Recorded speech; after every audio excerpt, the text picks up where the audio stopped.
महाभारत की 3 ऐसी प्रतिज्ञाएं जिसने पूरे महाभारत को बदल कर रख दिया।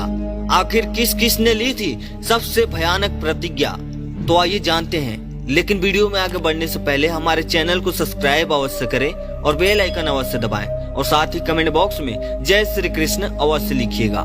रघुकुल रीत सदा चली आई, प्राण जाए पर वचन न जाए।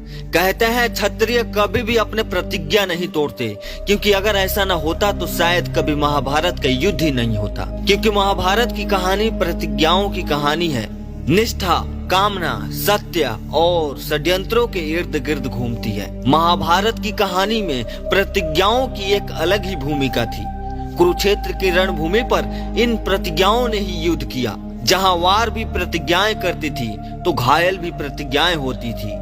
अगर दूसरे शब्दों में कहा जाए तो ये प्रतिज्ञा इन महाभारत की असली प्रतिज्ञा थी। आज हम बात करेंगे महाभारत की ऐसी 3 प्रतिज्ञाओं के बारे में जिन्होंने पूरे भारत को हिला कर रख दिया था। महाभारत की सभी प्रतिज्ञाओं में सबसे अखंड और सबसे प्रचंड प्रतिज्ञा थी महामहिम भीष्म पितामह की, और इसी प्रतिज्ञा ने समस्त हस्तिनापुर की कहानी को बदल कर रख दिया। भीष्म प्रतिज्ञा महाभारत की सभी अन्य प्रतिज्ञाओं से भिन्न थी, जो किसी अन्य के लिए नहीं बल्कि स्वयं से ली गई थी। किसी को मारने के लिए या किसी को बदला लेने के लिए नहीं, बल्कि अपने पिता के प्रेम में भीष्म ने यह प्रतिज्ञा ली थी।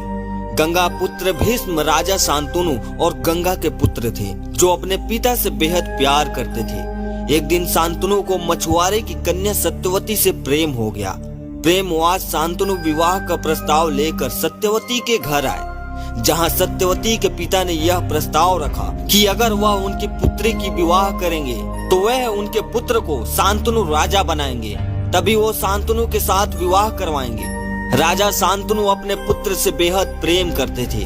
वो अपने पुत्र के अधिकार किसी और को नहीं देना चाहते थे, इसलिए दुखी होकर शांतनु वापस लौट आए। परंतु सत्यवती के प्रेम उनके हृदय से निकल नहीं रहा था। वे सत्यवती की याद में दिन रात दुखी रहने लगे। देवव्रत से अपने पिता का दुख देखा नहीं गया और उन्होंने आजीवन ब्रह्मचार्य रहकर सिंहासन की सेवा करने का प्रण ले लिया। आगे चलकर शांतनु का सत्यवती से विवाह हुआ और उनके पुत्र सिंहासन के पुत्र अधिकारी बने। लेकिन भीष्म ने अपनी प्रतिज्ञा से अपने साथ अन्याय कर दिया।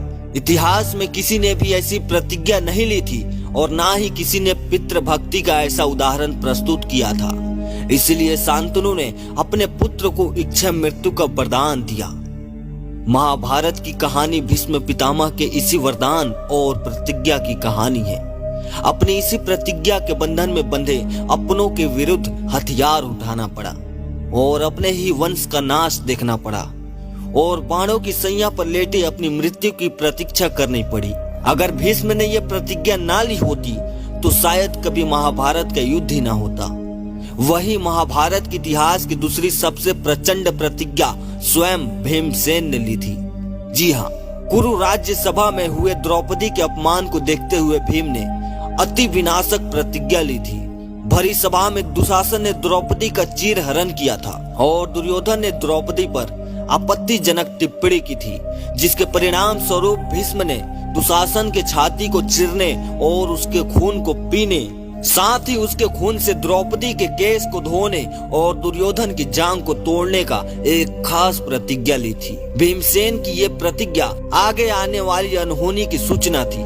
महाभारत के युद्ध में भीमसेन के इसी प्रतिज्ञा के तहत युद्ध हुआ और दुर्योधन सहित उसके सभी भाइयों को भीम ने मार डाला और अपनी प्रतिज्ञा पूरी की। कहा जाता है महाभारत के युद्ध में सबसे दर्दनाक और मर्मर हत्या स्वयं दुशासन की हुई थी, जो भीम ने की थी। महाभारत के युद्ध में भीमसेन की इस प्रतिज्ञा ने बड़ी ही अहम भूमिका थी। भीम के इसी प्रतिज्ञा को भी महाभारत का एक कारण माना जाता है, क्योंकि अपनी इस प्रतिज्ञा को पूर्ति के लिए भीम ने अपने सगे संबंधियों का मोल नहीं किया और कुरुक्षेत्र के रणभूमि में एक एक कर अंधे राजा धृतराष्ट्र की 100 पुत्रों की बलि चढ़ा दी। कुरुक्षेत्र की भूमि पर हुआ रण संहार भीमसेन की प्रतिज्ञा का ही परिणाम था।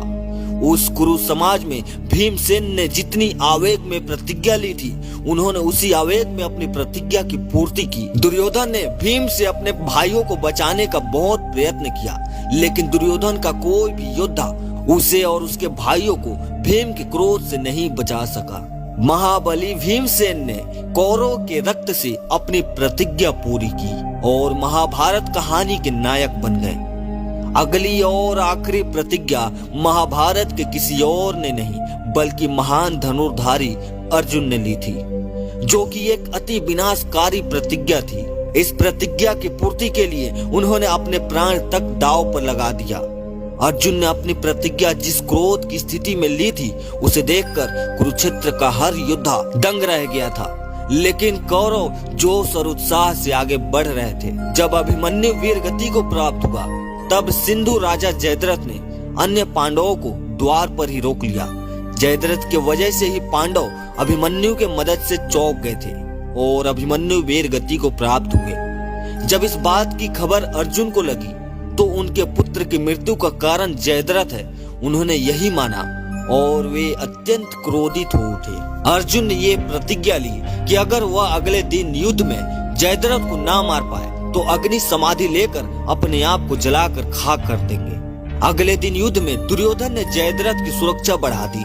पूरा दिन बीत गया, अर्जुन जयद्रथ को मारने में बिल्कुल भी सफल न हो पाए। इसी बात से जयद्रथ साथ ही साथ सभी कौरव प्रसन्न थे।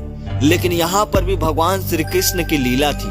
उन्होंने अपने सुदर्शन चक्र की सहायता से सूरज की रोशनी रोक दी, जिस कारण सबको लगा कि अब रात्रि का अंधकार होने वाला है। जयद्रथ प्रसन्न होकर अर्जुन के सामने आ गया और इसी तरह महादेव से मिले हुए पशुपतास्त्र की सहायता से अर्जुन ने जयद्रथ का सिर धड़ से अलग कर दिया। लेकिन जयद्रथ के पास भी एक अनोखी ताकत थी। ये आप उसे वरदान भी कह सकते हैं, जो स्वयं उनके पिता ने ही उन्हें दिया था, कि अगर कोई भी मनुष्य जयद्रथ को मारने का प्रयास करेगा, तो वो भी जयद्रथ के भांति ही मारा जाएगा। जयद्रथ का सिर सिर्फ और सिर्फ उसके पिता के आगे ही गिरना चाहिए और पशुपतास्त्र की सहायता से अर्जुन ने ऐसा ही किया। जयद्रथ को मारकर अर्जुन ने न केवल अपनी प्रतिज्ञा पूरी की, बल्कि अपने पुत्र अभिमन्यु के मृत्यु का भी बदला लिया। पितामह भीष्म, महाबली भीमसेन और अर्जुन के इन प्रतिज्ञाओं को महाभारत का सबसे प्रमुख प्रतिज्ञाओं में से एक माना गया है। इन 3 प्रतिज्ञाओं ने न सिर्फ महाभारत की कहानी को प्रभावित किया, बल्कि इसका प्रभाव कुरुक्षेत्र की रणभूमि पर भी दिखा। दोस्तों, आपका इस बारे में क्या कहना है? हमें कमेंट के माध्यम से जरूर बताइए।